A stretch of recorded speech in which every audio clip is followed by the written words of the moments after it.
오늘 말씀은 디모데후서 1장 3절에서 5절 말씀입니다. 오늘 말씀 우리가 다 같이 함께 오늘 말씀을 읽도록 하겠습니다. 3절부터 함께 읽습니다. 나의 밤낮 간구하는 가운데 쉬지 않고 너를 생각하여 청결한 양심으로 조상적부터 숨겨오는 하나님께 감사하고 내 눈물을 생각하여 너 보기를 원함은 내 기쁨이 가득하게 하려 함이니 이는 내 속에 거짓이 없는 믿음을 생각함이라. 이 믿음은 먼저 내 외조모 로이스와 내 어머니 유니게 속에 있더니 내 속에도 있는 줄 확신하노라. 아멘. 우리는 지난주에 이 바울이라고 하는 위대한 사도가 에베소 교회를 섬기고 있는 디모데를 향해서 사랑하는 아들이라고 고백하는 말을 우리가 생각했습니다. 사랑하는 아들 디모데에게 편지를 한다고 이렇게 기록한 것을 보았습니다. 그러면서 그 사랑하는 아들과 자신과의 관계를 오늘 우리가 읽은 말씀 속에서 그는 그 디모데를 향한 사랑, 그리움, 안타까움, 그리고 디모데에 대한 자신의 마음을 오늘 3절, 4절, 5절에서 고백하고 있습니다. 저는 바울이 그렇게 위대한 그리스도 예수의 사도인 바울이 그렇게 말씀만을 엄격하게 선포하며 복음 때문에 생명까지 놓았던 그러한 위대한 바울이 한 인간 디모데를 사랑하는 아들로 이렇게 사랑하고 있다는 그런 사실을 오늘 말씀을 통해서 보면서 깜짝 놀랍니다. 도대체 어떻게 디모데를 이렇게 사랑하고 있을까? 바울 그도 한 사람이었구나. 그리스도 안에서 그리스도가 주신 사랑을 똑같이 느끼는 사랑의 사도였구나 하는 것을 느끼면서 오늘 말씀을 저는 묵상을 했습니다. 그러면서 여러분들과 함께 이제 이 말씀을 한번 생각해 보려고 합니다. 3절, 4절, 5절에 나타나 있는 디모데를 향한 바울의 사랑은 뭘까요? 도대체 디모데는 어떤 사람이었을까요? 도대체 어떻게 그렇게 되었을까요? 그리고 왜 그 디모데만 생각하면 감사함이 넘칠까요? 감사할 수밖에 없을까요? 저는 오늘 제목을 사랑할 때마다 감사할 뿐입니다. 이렇게 제목을 한번 정해봤어요. 저도 난생 처음으로 조금 닭살 돋는 제목 같은데 그래도 이 제목이 제게는 너무 좋아요. 얼마 전에 한국의 전직 대통령이 이제 사면을 받고 나왔죠. 근데 그분이 감옥에서 쓴 책 제목이 뭔지 아세요? 네, 그리움은 아무에게나 생기지 않습니다. 우리 박근혜 대통령이 그런 책을 썼어요. 지금 베스트셀러 지금 2주, 3주째 그렇게 되고 있대요. 그리움은 아무에게나 생기지 않습니다. 그리움은 이정근 집사님에게 생기지 않습니다. 아마 그렇게 썼는지 모르겠어요. 자, 그런데 바로 오늘 그런 그리움, 간절함, 애틋한 사랑을 디모데에게 이야기를 하면서 생각할 때마다 하나님께 감사한다. 그럼 생각할 때는 뭐예요? 누구를 생각할까요? 디모데를 생각할 때마다 감사할 뿐이다. 누구에게? 하나님께. 이것이 바울이 디모데에게 향해서 디모데를 향해서 고백할 수 있는 가장 뜨거운 사랑의 그런 표현일 겁니다. 자, 그런데 오늘 말씀 그 사랑을 표현하면서 3절 처음 시작을 보니까 그는 이렇게 했어요. 나의 밤낮 간구하는 가운데 쉬지 않고 너를 생각하여 이렇게 말하고 있어요. 바울은 지금 밤낮 간구하는 가운데 디모데를 생각하고 있어요. 전 이 말을 들으면서 바울은 디모데를 기도할 때마다 디모데를 위해서 기도하고 있구나. 기도할 때마다 디모데를 생각하고 있구나 하는 그런 말씀을 생각하면서 저는 그 바울의 모습을 생각해 봅니다. 바울은 정말 기도의 사람이로구나. 기도로 하나님과 끊임없이 교제하고 삶의 매 순간마다 오늘 말씀을 보니까 밤낮으로 밤에도 기도하고 낮에도 기도하고 오직 기도만 하는 사람, 기도에 매여 있는 사람, 하나님과 끊임없이 기도로 교제하며 살아가는 그 사람이 기도 가운데 디모데를 생각하고 있구나. 쉬지 않고 이렇게 생각을 합니다. 정말 기도의 사람이에요. 저는 이 바울이 기도할 때마다 기도하는 가운데 너를 생각한다는 이 말이 그냥 형식적으로 하는 말이라고 생각하지는 않아요. 저는 이 말이 그냥 우리 믿는 자들 가운데서 내가 너를 위해서 기도할게, 나는 너를 위해서 기도하고 있어요, 이런 의미가 아니라고 생각을 해요. 정말 받은 이 바울은 기도하는 사람이라고 생각해요. 참 우스갯소리인데 어떤 사람이 성도들 간에 또는 목사님하고 성도들 간에 성도들 무슨 얘기를 할 때 목사님 저 너무 요즘에 힘들어요, 이렇게 괴로운 일이 있어요. 자매님 저 요즘 이런 힘든 일 때문에 어떻게 해야 될지 모르겠어요. 또는 형제님 돈이 꼭 한 2,000불이 필요한데 이거 꼭 좀 어떻게 하면 좋을까요? 그때 우리 성도들이 대답하는 게 뭔지 아세요? 네 자매님 기도해 보겠습니다. 네 형제님 기도하겠습니다. 근데 저는 그 말, 목사님들끼리 제가 우스갯소리로 이렇게 하면서 기도해 보겠습니다는 안 해주겠다는 거예요. 들어줄 수가 없다는 거예요. 왜냐하면 들어줄 것 같으면 그래요? 제가 도와드리죠. 그럼 제가 하겠습니다. 이럴 텐데 기도해 보겠습니다. 이 얘기는 목사님들이나 예수 믿는 사람들이 아주 완곡하게 거절할 때 하는 얘기가 네, 기도해 볼게요. 그리고 잊어버려요. 언제 기도했는지 몰라요. 이렇게 위선적, 형식적인 기도를 한다는 거예요. 근데 지금 바울이 나의 밤낮 간구하는 가운데 이 말을 썼을 때는 설마 그런 형식적인 기도가 아닐 것 같아요. 바울은 정말 밤낮으로 기도했어요. 그는 빌립보 감옥에 갇혔을 때도 신라와 같이 밤새 기도했던 사람이에요. 그는 풍랑이 이는 배 안에서 지중해를 건너면서 다 죽게 생겼을 때도 그는 하나님 앞에 기도했던 사람. 고린도 교회에서 저 복음을 전할 때 핍박을 받으면서 아무도 그의 복음의 선포를 듣지 않고 홀로 외로워서 그럴 때에도 그는 하숙한 방에서 하나님께서 기도하던 사람. 그는 정말 기도의 사람. 그는 기도할 때 그 기도를 하면서 그가 사랑하는 디모데를 위해서 기도를 한다는 것이죠. 또 오늘 저는 이 말씀을 나의 밤낮 간구하는 가운데 이 말을 들으면서 또 나한테 확 다가는 게 있어요. 바울은 지금 어디에 있을까요? 감옥에 갇혀 있잖아요. 로마 차디차고 아주 습진 곳이 어쩌면 진흙이 있는 그런 지하 감옥에 갇혀 있어요. 팔과 발에 쇠고랑이 차여 있어요. 그리고 아무런 소망이 없고 이제 재판을 받으면 곧 끌려나가서 사형에 처하고 목이 잘려 잠수형을 당할 그런 죄인 가운데 있어요. 내일이 보장되지 않는 죽음 앞에 놓여있는 그런 바울이 기도를 하고 있다는 거죠. 사랑하는 사람을 기도를 하고 있다. 저는 이 기도가 너무 진정의 기도라고 생각을 합니다. 정말 그는 목숨이 다하는 그 순간까지 기도하는 사람, 어떠한 환경 속에서도 그는 기도하는 사람이에요. 정말 도전을 줘요. 바울은 기도하는 사람이에요. 저는 이런 말을 들으면 또 사람들은 이렇게 얘기를 해요. 어쩌면 우리가 이런 말을 하죠. 바울 그럼 기도밖에 할 게 없잖아. 지금 자기가 감옥에 갇혔는데 예수 믿는 사람인데 감옥에 갇혀서 할 게 뭐 있어? 기도밖에 더 있어. 거기서 무슨 뭘 하겠어? 당연한 거잖아. 그거 기도하는 거. 어쩌면 이렇게 말할 수 있을지도 모르겠어. 저는 그런 분들에게 한번 묻고 싶어요. 여러분들은 일하면서 기도하십니까? 일하면서는 기도하면 안 되는 건가요? 공부를 하는 학생은 기도하면 안 되는 건가요? 집에서 열심히 가정 일을 돌보는 사람은 기도하면 안 되는가요? 자식을 보면서 자식을 사랑하는 사람은 기도하면 안 되는 건가요? 우리는 마치 감옥에 있어야만 기도한다면 여러분 감옥에 들어가는 게 낫지 않을까요? 기도하기를 위해서.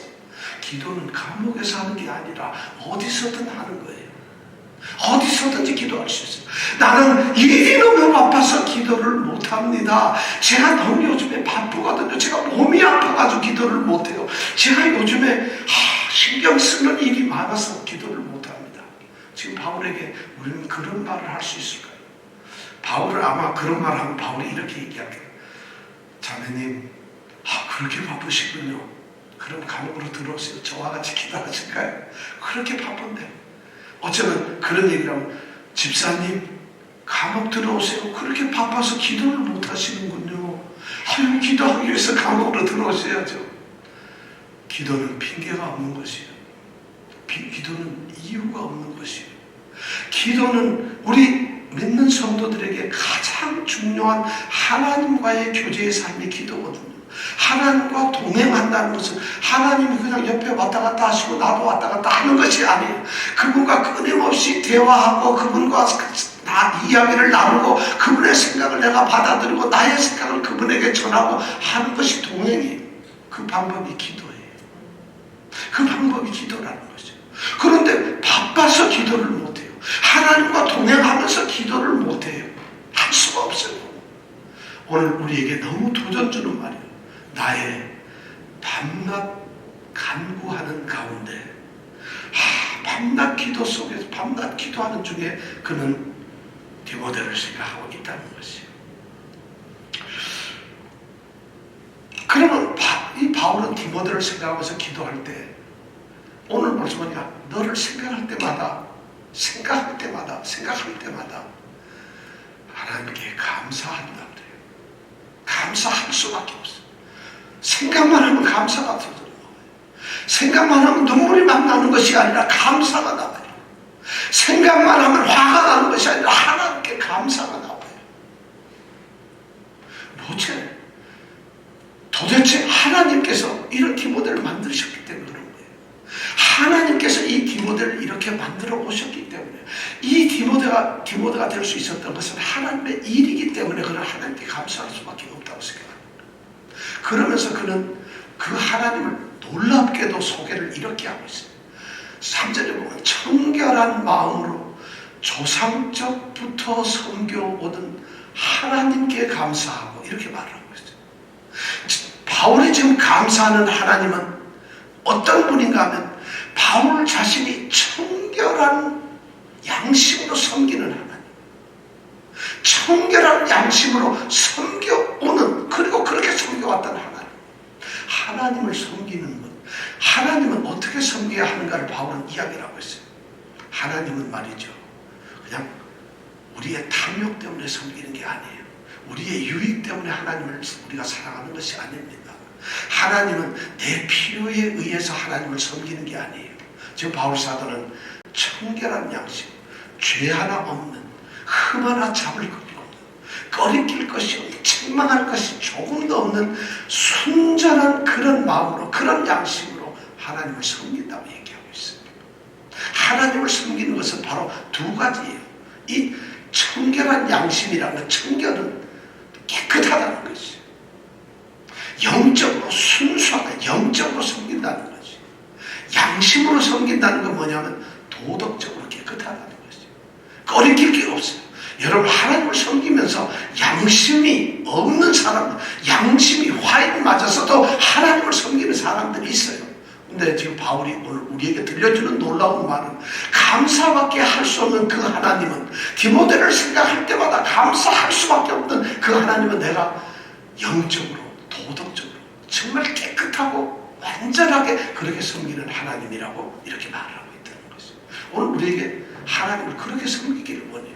여러분들의 믿음이나 여러분들이 하나님을 예배하거나 우리가 하나님을 사랑하는 것이 어떤 마음이어야 할까요? 청결한 양심이어야 한다는 것이에요. 영적으로 흠이 없어야 되는 마음, 그런 것이죠. 도덕적으로, 윤리적으로, 이건 뭐 도덕적으로 아무 짓 하면서 그냥 영적으로만 돼, 이게 아니에요. 이 청결한 양심이란 영적으로, 도덕적으로 완전하게 세워진 그러한 양심을 가지고, 마음을 가지고 섬기는 것이죠. 하나님을 섬기는 건 그렇게 얘기를 하고 있어요. 두 번째, 바울 사도는 청결한 양심으로 섬기는 그 하나님이라고 하고, 두 번째는 뭐라 하느냐면 조상적부터 섬겨오는 하나님이라고 이야기를 하고 있어요. 놀랍잖아요. 이 하나님은 자신이 만든 하나님이 아니에요. 자신이 창조하고 자신이 지금 꾸며내고 만들어낸 하나님이 아니라는 거예요. 조상 때부터 계속해서 섬겨오던 하나님, 구약의 하나님이라는 거예요. 우리 선조들이 나가 섬기는 것처럼 이렇게 청결한 양심으로 우리 조상들이 섬겨왔던 조상들의 하나님과 곧 나의 하나님. 우리는 구약에서 보면 아브라함의 하나님, 이삭의 하나님, 야곱의 하나님 이렇게 말하는 이야기를 우리가 많이 듣잖아요. 바로 지금 바울 사도가 그런 고백을 하고 있는 것이에요. 내가 지금 섬기는 하나님, 내가 감사를 드릴 수밖에 없는 하나님은 아브라함, 이삭이 섬겼던 하나님, 야곱이 섬겼던, 요셉이 섬겼던, 모세가, 여호수아가, 사무엘이, 다윗이 섬겼던 그런 우리 조상의 하나님이라는 것이에요. 나의 믿음은 조상적부터 내려왔던 흔들리지 않은 온전한 살아계신 하나님을 내가 섬기고 있고 그분에게 내가 감사를 드린다는 거예요. 저는 이 말을 딱 들으면서 우리가 항상 생각하는 그 하나님을 생각해봐요. 이 바울은 굉장한 구약 율법에 정통한 율법학자입니다. 너무나 믿음도 좋고 너무나 복음에도 앞장서 있지만은 그는 율법자로서 바리새인으로서 소위 우리 구약에서는 세계적인 대가고 박사예요. 그러니까 성경에 대해서 너무 잘 아는 거예요. 그렇다면 저는 이런 생각이 들어요. 조상적부터 섬겨오던 하나님이라고 한다면은 그는 그 하나님을 어떤 하나님으로 생각할 거예요? 그 하나님, 조상적부터 섬겨왔던 아브라함이 섬겼던 하나님은 어떤 분이고 이삭이 섬겼던 하나님은 어떤 분이고 바로 그 하나님이 내가 양심으로 청결한 양심으로 섬기는 하나님이라면 그 하나님은 어떤 분일까요? 여러분, 우리는 왕이신 나의 하나님 내가 주를 높이고 이렇게 찬양해요. 그럼 왕이신 나의 하나님, 하나님 그분은 왕이로구나 이렇게 우리가 고백을 했어요. 왕이신 나의 하나님. 그럼 여러분 기도할 때 하나님 그럴 때 여러분은 하나님을 어떻게 생각을 하나요? 지금 바울은 감사하는 그 하나님을 청결한 양심으로 섬겨오는 하나님이고 조상 대대로 섬겨왔던 하나님, 섬기고 있는 그 하나님이라 이렇게 묘사를 하고 있다면 우리는 어떤 하나님일까요? 여러분, 하나님 이러면서 우리는 하나님에 대해서 심각하게 생각하지 않아요. 그런데 지금 바울은 조상적부터 섬겨온 하나님이라고 그래요. 저는 이 말을 들을 때 딱 이 생각이 들어왔어요. 바울이 섬겼던 하나님은, 섬기고 있는 하나님은 창세기 1장 1절에 태초에 하나님이 천지를 창조하시니라 했던 그 바로 태초에 천지를 창조하시는 엘로힘 하나님이라고 난 생각을 합니다. 바울은 하나님 이럴 때는 엘로힘 하나님, 천지를 창조하시고 천지를 섭리하시고 없는 것을 있는 것처럼 만드시고 죽은 자를 살리시는 그런 창조의 하나님을 아마 생각하고 나는 그 하나님을 감사한다, 그 하나님께 감사한다 이랬을지 모르겠어요.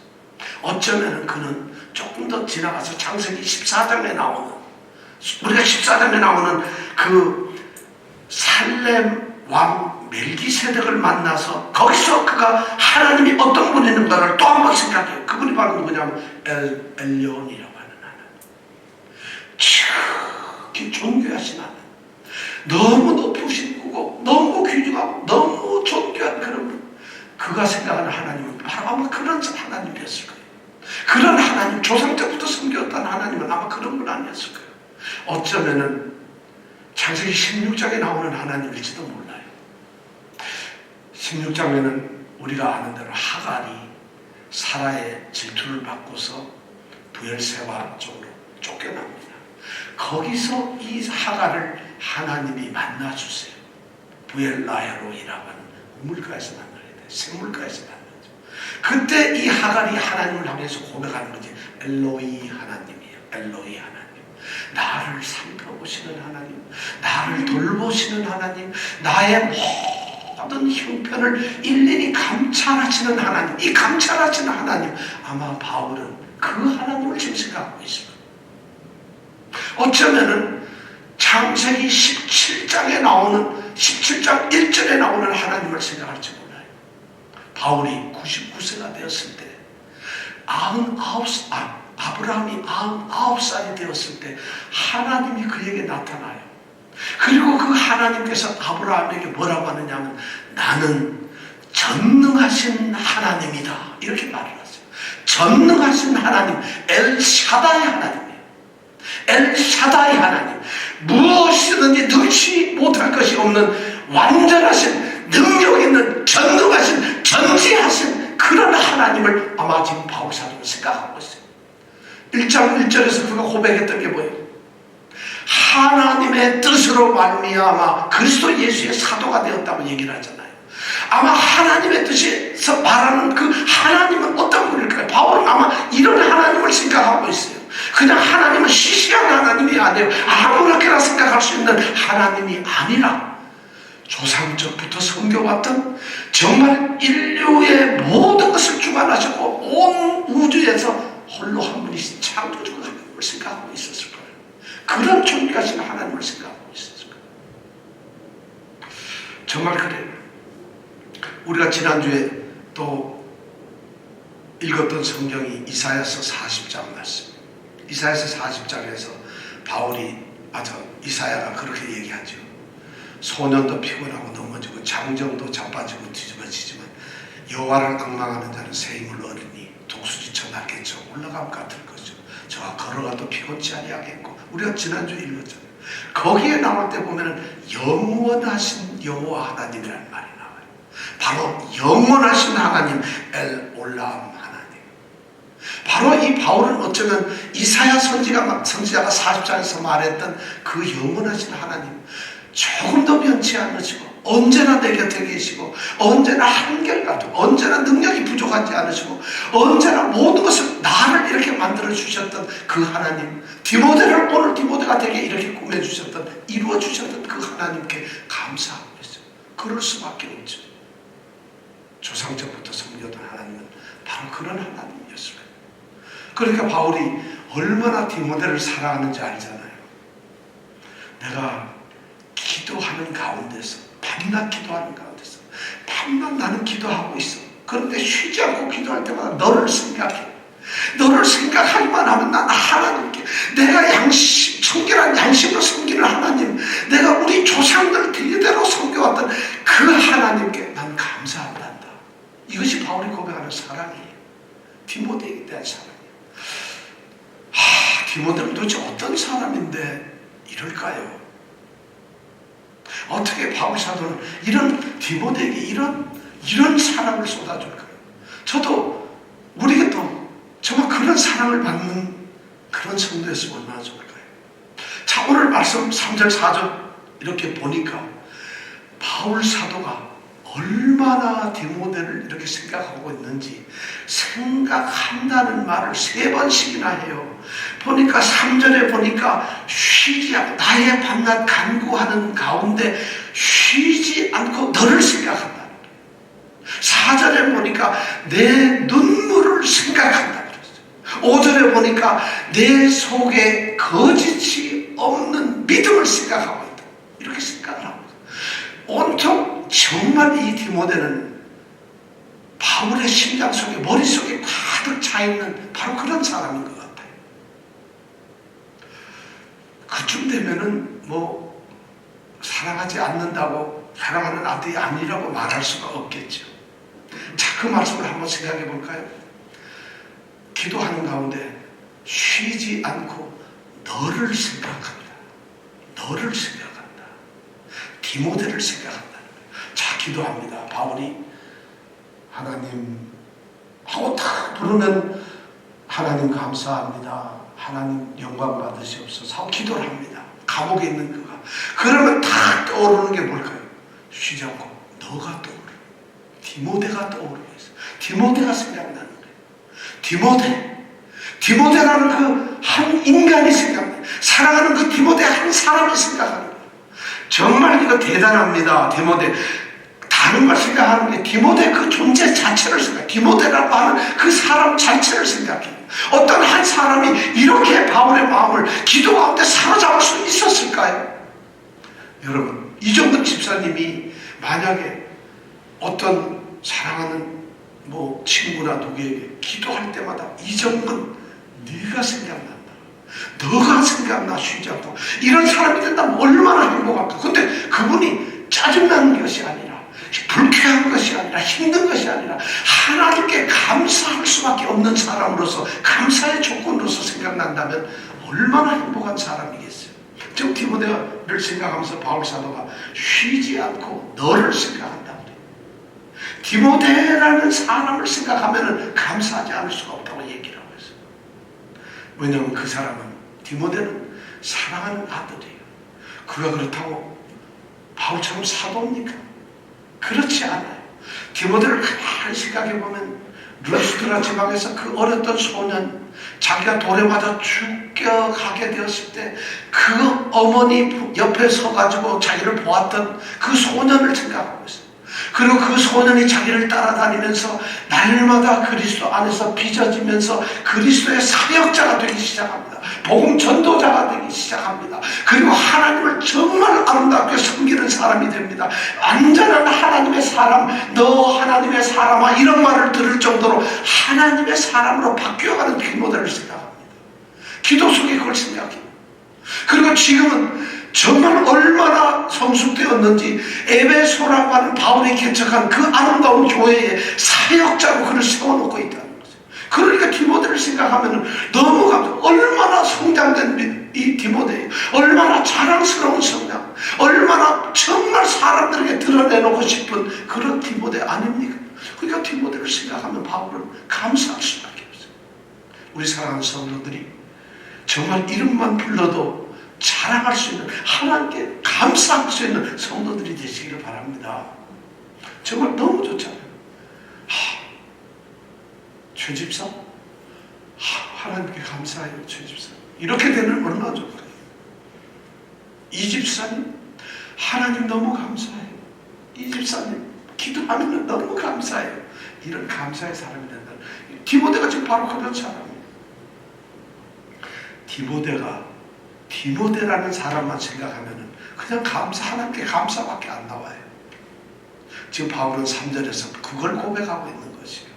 너만 생각하면, 기도할 때 너만 생각하면 막 감사가 쏟아 나와. 이 얘기를 지금 3절에서 고백하고 있어요. 자, 2절에, 4절에 보니까 두 번째, 내 눈물을 생각한다고 그랬어요. 눈물을 생각하면서 감사한다는 거예요. 바울은 디모데가 울보라고 생각할까요? 그냥 울기만 하는 걸까요? 지금 어떤 사람은 눈물을 보면 정말 감동을 주죠. 눈물이란 정말 따뜻한, 다정다감한, 그리고 친절한, 너무 동정심이 많은 아마 그런 모습으로 우리는 눈물을 생각할 수 있어요. 눈물이 뭘까요? 왜 디모데의 눈물을 생각할까요? 성경학자들은 이렇게 얘기합니다. 디모데 사도행전 20장에 보면은 바울 사도가 이제 예루살렘으로 붙잡혀가면서 에베소 교회에 있는 장로들을 밀레도라고 하는 항구로 불러옵니다. 다 와라, 이제 작별 인사를 하자. 내가 에베소까지 들어갈 수 없는데 에베소에 있는 장로들은 전부 다 밀레도 항구로 오세요. 거기서 내가 여러분들과 작별하고, 그리고 나는 에베소로, 예루살렘으로 이제 끌려갈 겁니다. 거기 가면 난 체포되고 로마로 압송될 겁니다. 이런 이제 이야기를 하는. 그럼 그 당시에 이제 디모데가 에베소 교회에 있었어요. 에베소 교회 장로들, 디모데도 장로의 감독이니까 같이 이제 밀레도 항구로 바울을 전송하기로 갔습니다. 그럼 그때 나이는 디모데는 어리잖아요. 우리가 잘 아는 대로 병약하잖아요. 그리고 소심하고 두려움이 많은 정말 어린 젊은이 아니에요. 근데 나이는 장로들하고 같이 와요. 그래서 거기서 보면 사도행전 20장 보면 정말 눈물 나는 바울의 마지막 설교가 이 사도행전 20장에 보면 나옵니다. 저는 사도행전 20장 볼 때마다 바울의 그 간절한 절절한 그 설교를 들으면서 바울 이 사람은 정말 사도였구나. 정말 이 사람은 하나님이 택하신 예수 그리스도의 정말 복음을 위해서 하나님이 택하신 그릇이구나 하는 생각이 들 정도로 절절한 그 설교, 마지막 고백 설교를 밀레도 항구에서 합니다. 아마 그 설교를 들었을 때 그 자리에 있던 이 디모데는 얼마나 슬퍼했을까요? 어리고 젊은 나이에 이제 에베소를 섬기는 것이, 교회를 섬기는 것이 얼마나 두려워요. 그런데 바울은 이제 예루살렘에 가서 이제 붙잡혀 체포되는 그대로 가는 거예요. 그러면서 이것이 마지막이 될지도 모를 때, 그러면서 그 우는 모습을 어쩌면 바울은 기억하고 있을지 몰라요. 자기가 돌아서는 그 등 뒤에서 눈물을 흘리고 있는, 장로들과 눈물을 흘리고 있는 그 디모데를 아마 기억하고 있을지 몰라요. 그러니까 내 눈물을 생각한다 그러지 않았을까요? 어쩌면 그 눈물이 아닐지도 몰라요. 에베소 교회에서 이단들이 덤비고 교회가 핍박 가운데 있을 때 그리스도 복음 진리를 지키기 위해서 밤새워 눈물을 흘리는, 그러면서 눈물 흘리며 주께 부르짖는, 어쩌면 그 눈물일지도 모르겠어요. 어쩌면은 에베소 교회에서 고통받고 있는 사랑하는 형제 자매들, 우리가 디모데 전서에 보니까 에베소에는 과부들도 많았어요. 정말 고통받는 사람들이 많아요. 어쩌면 거짓 신앙 때문에 힘들어 지치는 사람들도 많아요. 그들을 위해서 위로하며 그들을 아끼며 그들을 돕는, 그래서 눈물밖에 흘리지 못하는 그런 디모데를 생각하고 있지 않을까요? 근데 눈물을 생각하면 하나님께 감사할 수밖에 없다. 그런 디모데의 눈물을 생각하면 하나님께 감사할 수밖에 없어요. 저는 우리가 그런 눈물의 성도들이 되기를 원해요. 정말 따뜻하고, 정말 이 디모데처럼 지금 이 바울이 생각만 하면 그 눈물이 떠오르는, 그 따뜻함이 떠오르는, 그 온정이 떠오르는, 그 동정심이 떠오르는, 그 너무나 다정한 그것이 떠오르는 그런 모습이 하나님께 감사할 수밖에 없다. 그리고 4절에 5절에 들어가서는 이제 바울은 디모데를 이렇게 합니다. 이는 내 속에 거짓이 없는 믿음을 생각합니다. 다정한 디모데를 생각했지만 이번에 생각나는 것은 뭐냐? 그의 가진 믿음이 생각나는 거죠. 믿음이 생각. 디모데가 가지고 있는 믿음을 생각하면 바울은 감사하지 않을 수가 없어요. 어떤 믿음일까요? 거짓이 없는 믿음. 거짓이 없다. 저는 여러분들의 이 거짓이 없는 믿음이란 말 앞에서 우리가 한번 믿음을 생각해봐요. 거짓이 없는 믿음이라는 게 뭘까요? 여러분, 거짓이 없다는 것이 무슨 말이겠어요? 이 거짓이 없다는 단어는 이겁니다. 그 당시 헬라 시대, 로마 시대에 이 공연장이 굉장히 많아요. 그럼 연극하잖아요. 연극 배우들이 가서 연기를 합니다. 어떤 사람은 왕으로 분장도 하고 장군으로 분장도 하고 어떤 사람은 아주 가난한 농부로도 분장을 합니다. 그래서 막 연기를 하잖아요. 왜냐하면 그건 사실 위선이에요. 자기가 본래 그런 것이 아닌데 그 사람의 역할을 하는 거예요. 이거 위선적이고 꾸며내는 거라는 것이죠. 그런데 이 거짓이 없다는 것은 바로 그 말의 정반대예요. 그 사람은 위선적인 믿음이 아니라는 거죠. 이 디모데는 꾸며내는 믿음이 아니라 본래가 가지고 있는 순전한 믿음이라는 거예요. 여러분들 혹시 우리가 거짓이 없는 믿음, 그러니까 우리의 믿음을 한번 점검해 보세요. 우리 어떤 믿음이에요? 주일마다 교회 오는 믿음이 어떤 믿음이에요? 주일날 교회 와서 이렇게 한 시간 이렇게 앉아있는 게 여러분 어떤 믿음이에요? 여러분들이 예수를 믿는다고 지금 우리가 그리스도인이라고 이야기하잖아요. 다른 사람들도 저 사람 예수 믿는 사람이야. 그럼 여러분 오늘 이 말씀 앞에서 거짓이 없는 믿음을 생각한다 그러는데, 만약에 우리를 생각할 때 우리는 거짓이 없는 믿음인가요? 어떤 믿음일까요? 정말 위선적인 믿음이 아닐까요? 일부러 사람에게 보이기 위한 믿음이 아닐까요? 억지로 짜내는 믿음, 있는 척 하는 믿음이 아닐까요? 전혀 생각 없고 아무런 그런 것도 없이 그냥 남처럼 연기하는 믿음이 아닐까요? 혹시 우리는? 정말 참 이 두려운 말씀. 연기요. 이 거짓이 없는 믿음을 이 디모데는 가지고 있었던 것이.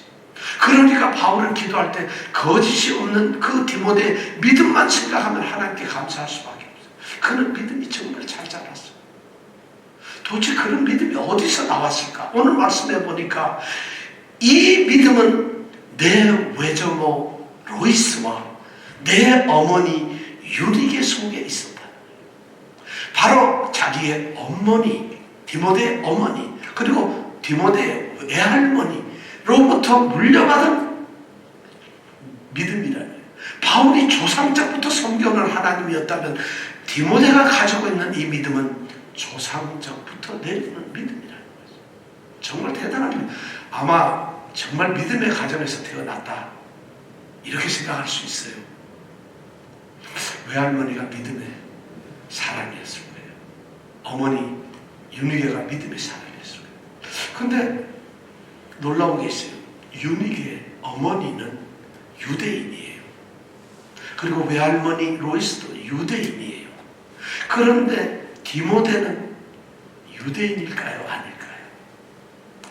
디모데의 아버지는 헬라인이에요. 유니게의 남편이 헬라인이란 말이에요. 그리스 사람이란 얘기예요. 유대인이 아니란 얘기예요. 그러면 왜 이방인이에요? 이방인과 유대인이 결혼을 했어요. 그런데 이 디모데가 가지고 있는 믿음은 거짓이 없는 믿음이라는 거예요.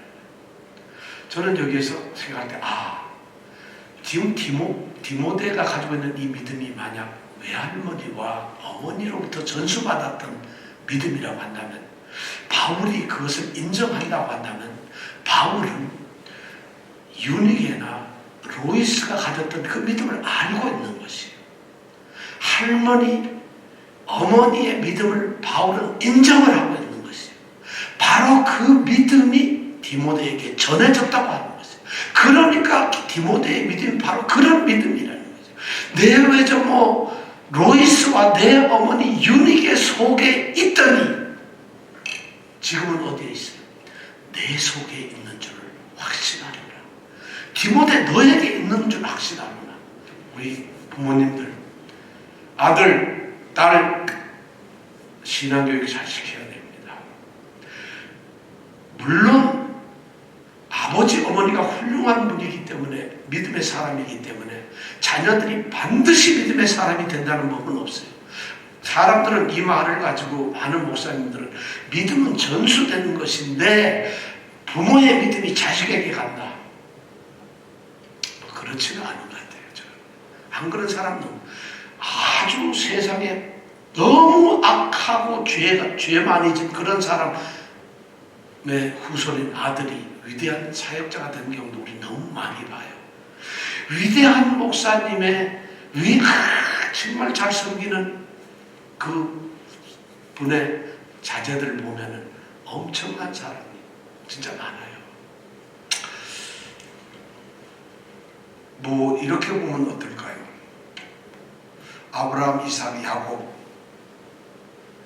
아브라함의 아들 중에는 이스마엘과 같은 아들이 있었죠.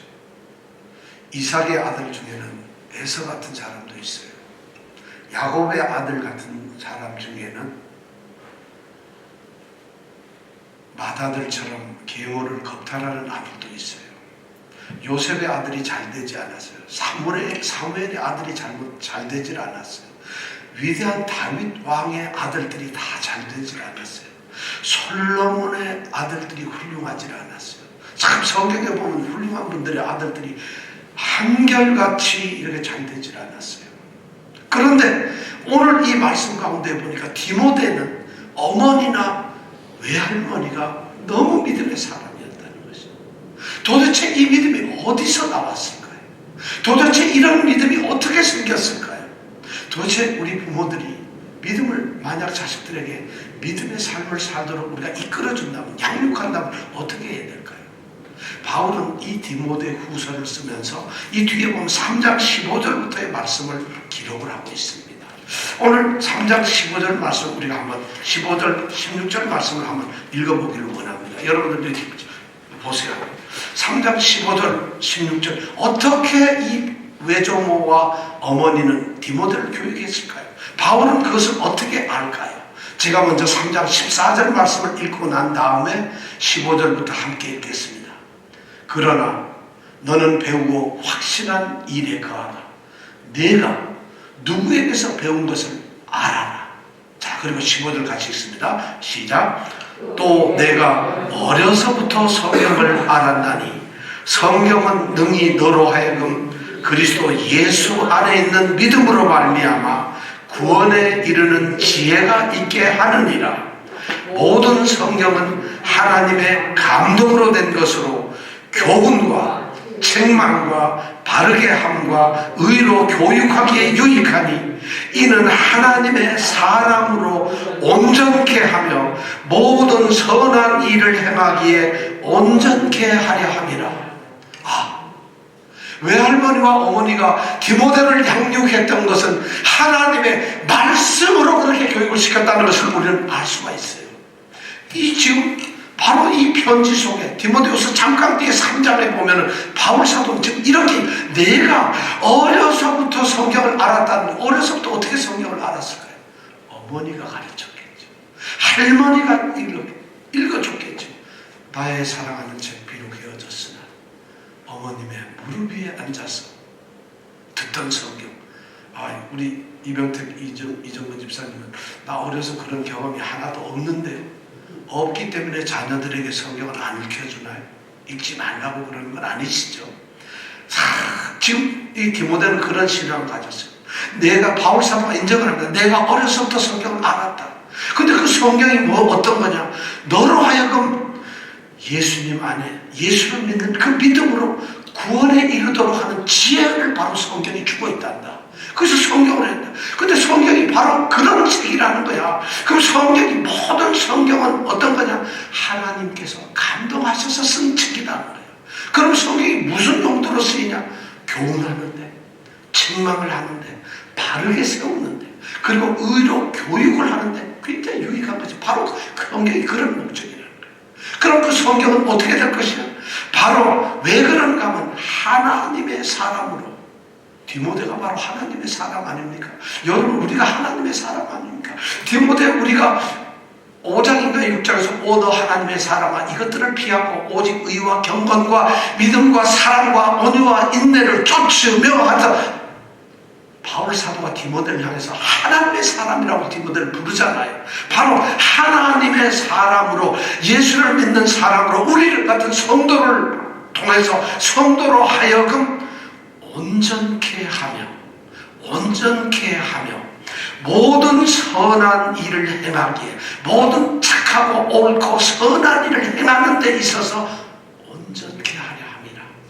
성경이 바로 그런 것을, 바로 바울이 지금 디모데는 어려서부터 성경을 알고 어머니 할머니로부터 이 하나님의 말씀 성경으로 배웠고 양육을 했기 때문에 그는 지금 가지고 있는 거짓이 없는 믿음을 가지고 있는 것이에요. 그 믿음을 생각하니까 기도할 때마다 디모데를 생각하면 눈물과 그의 거짓이 없는 믿음을 생각하고 있다. 그러니까 조상부터 섬겨오던 그 하나님께 감사할 수밖에 없다는 것이에요. 저는 오늘 이 말씀을 나누면서 여러분들 정말 감사할 수밖에 없는 사람들이 되기를 원합니다. 바울은 감옥에서 기도하면서 디모데를 생각합니다. 그의 눈물을 생각합니다. 그의 거짓 없는 믿음을 생각합니다. 너무 감사합니다. 하나님 감사합니다. 이런 디모데를 만들어주셔서, 이런 디모데를 세워주셔서, 이렇게 디모데를 양육시켜주고, 이 디모데가 나의 후계자가 되고 그리스도의 복음을 위해서 이 땅에서 수고하고 애쓰며 생명까지 버리는 그런 디모데가 될 것입니다. 하나님 감사합니다. 저는 우리 사랑하는 성도들이 바로 기도만 하면 감사할 수밖에 없는, 생각만 하면 감사할 수밖에 없는 성도들이 되기를 원합니다. 그런 집사님이 되세요. 눈물만 생각하면 감사할 수밖에 없는, 거짓이 없는 믿음, 집사님들의, 권사님들의 믿음만 생각하면 감사할 수밖에 없는 이런 성도들이 된다면, 이것이 천국의 귀한 축복이 아니고 뭐겠어요? 이것이 하나님이 바라는, 정말 하나님이 바울의 입을 통해서 감사합니다 그 소리를 듣고 싶은 하나님의 심정이 아닐까요? 우리 모든 성도들이 이 바울과 디모데의 사랑을 통해서 정말 우리가 감사의 조건은 감사가 우러나고 감사가 할 수밖에 없어지는, 생각만 하면 그런 사람이 되는 그런 우리 성도들이 되기를 간절히 원합니다. 이 시간 여러분들 한번 잠깐 생각해 보길 원합니다. 나는 정말 그런 성도인가? 정말 나는 그런 모습의 집사인가? 권사인가? 거짓이 없는 믿음을 가지고 있는 그런 성도인가? 누군가 나를 생각하고 때 그분은 거짓이 없는 믿음을 가진 사람이에요. 누군가 나를 생각할 때 그분 눈물의 사람이에요. 이런 말을 할 수 있을 거예요. 누군가 나를 생각할 때 정말 그 사람은 생각만 해도 기뻐요. 생각만 해도 너무 좋아요. 생각만 해도 하나님 감사합니다 할 수 있는 사람이에요. 과연 내가 그런 사람일까요? 저는 그런 사람이 되기를 원합니다. 여러분 자리에서 일어나서 이제 찬송 같이 부르기로 정말 주의 은총 받은 자예요. 정말 우리가 바로 그런 사람이 되기를 원합니다. 주님께서 정말 주님이 사랑하는, 주님이 인정해 주시는, 주님이 기뻐하시는 그런 성도들이 되기를 바랍니다. 이 믿음 더욱 굳세라.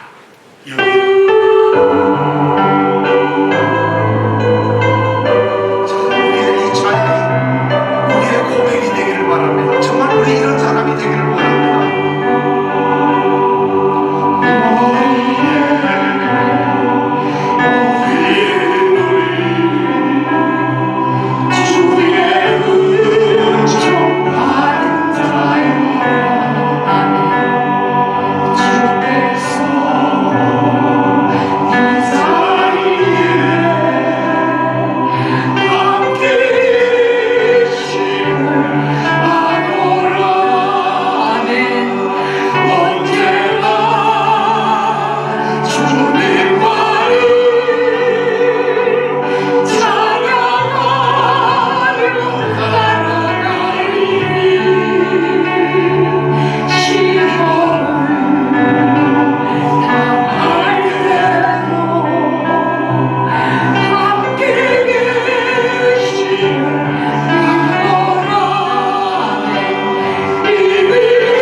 언제나 내가 주 뜻 안에 내가 있음을 아노라. 사랑의 말씀들이 나를 더욱 새롭게 할 줄을 아노라. 오늘 말씀을 통해서 우리는 정말 감사할 수밖에 없는 그런 사람들, 정말 자랑하고 하나님이 기뻐할 수밖에 없는 사람들이 들어있는가. 나는 도대체 어떤 사람인가, 나의 믿음은 어디에 있는가, 나의 신앙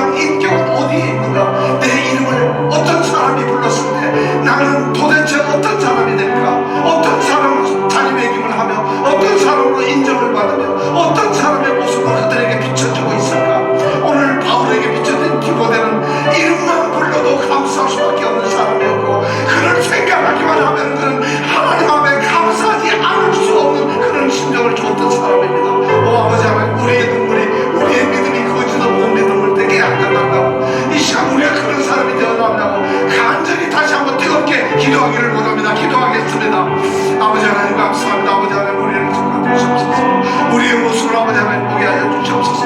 우리는 장로로 목사로 집사로 권사로 살아가고 있지만 아버지 하나님, 하나님 우리들의 이름이 우리들의 모습이 아버지 하나님 앞에 어딘지 그런지 우리가 알 수 없습니다. 아버지 하나님, 내가 갖는 믿음이 어떤 믿음입니까? 하나님은 나의 믿음을 내 중심까지, 하나님은 내 속을 보시고 내 마음을 아시고 내 머릿속을 아시니까 나의 믿음이 어떤 믿음인가를 우리 하나님은 아실 줄 믿습니다. 아버지 하나님, 나의 믿음이 어디 있었습니까? 과연 나의 믿음이 거짓이 없는 믿음이었습니까? 연기하는 자처럼, 연극 배우처럼 우리의 믿음이 가지 않았습니까? 꾸며내지 않았습니까? 위선적이지 않았습니까? 있는 척하지 않았습니까? 아버지 하나님, 거짓 없는 믿음을 주시옵소서. 하나님이 기뻐하시고 하나님이 정말 어찌할 줄 모르는 그런 거짓이 없는 믿음을 갖게 하여 주옵소서. 아버지 하나님, 이 한 해 동안은 눈물의 사람이 되기를 원합니다. 기도의 사람이 되기를 원합니다. 거짓이 없는 믿음을 갖기를 원합니다. 아버지 하나님, 세상이 나를 못 알아준다 할지라도, 세상에서 내가 조롱을 받는다 할지라도, 세상이 나를 무시하고 없신여긴다 할지라도 하나님께 감사할 수 있는 자, 하나님이 기뻐하시는 자가 되게 하여 주십시오. 올바르게 하나님 앞에 거룩한 성도로서 살아갈 수 있도록 축복하여 주시옵소서. 아버지,